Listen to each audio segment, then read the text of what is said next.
प्रश्नावली 2.2 का पहला प्रश्न, द्विघात बहुपद के शून्यक ज्ञात करो और शून्यकों तथा गुणांकों के बीच संबंध की सत्यता की जांच करो। और बहुपद है हमारे पास 4s² - 4s + 1।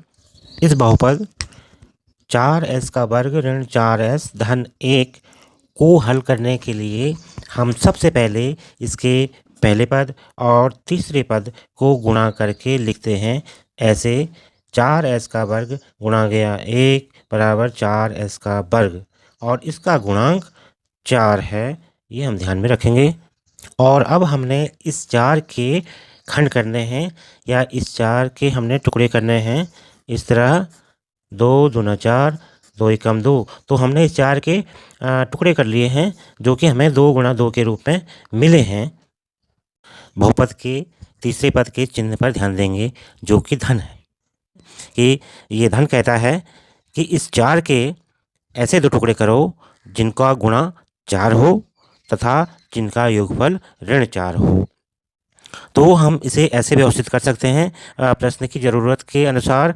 यदि हम इन्हें ऋण 2 गुणा गया ऋण 2 करें, तो ऋण 2 और ऋण 2 का गुणनफल धन 4 होता है, और ऋण 2 और ऋण 2 का योगफल ऋण 4 होता है। यानी ऋण 2 में ऋण 2 जोड़ेंगे तो जोड़ ऋण 4 आता है, और ऋण 2 और ऋण 2 का गुणा देखेंगे तो धन 4 आता है।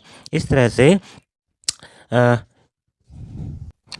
से 4s वर्ग के 2 खंड ऐसे हो सकते हैं, ऋण 2s गुणा गया ऋण 2s। यानी ऋण 2s को ऋण 2s से गुणा करेंगे तो गुणनफल होता है धन 4s का वर्ग, और ऋण 2s का योगफल करेंगे तो ये बीच वाले पद के बराबर यानी ऋण 4s के बराबर हो जाता है। अब हम बहुपद के बीच वाले पद ऋण 4s को लिख सकते हैं ऋण 2s, यानी इसके स्थान पर इतना बीच वाले पद का रूप बदल करके लिखते हैं। इस तरह से 4s का वर्ग ऋण 4s धन 1, या 4s का वर्ग ऋण 2s धन 1।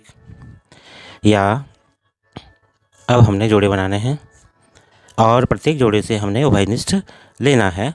तो पहले जोड़े से उभयनिष्ठ हमारा 2s आ जाएगा, और अंदर बचेगा 2s ऋण 1, और दूसरे वाले जोड़े से जो उभयनिष्ठ है वो है ऋण 1, और अंदर बचेगा 2s ऋण 1।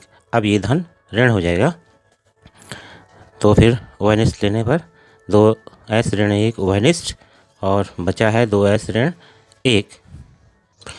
इसके बराबर शून्य लिख करके यदि 2s ऋण 1 बराबर 0, तो 2s बराबर 1 या s बराबर 1/2।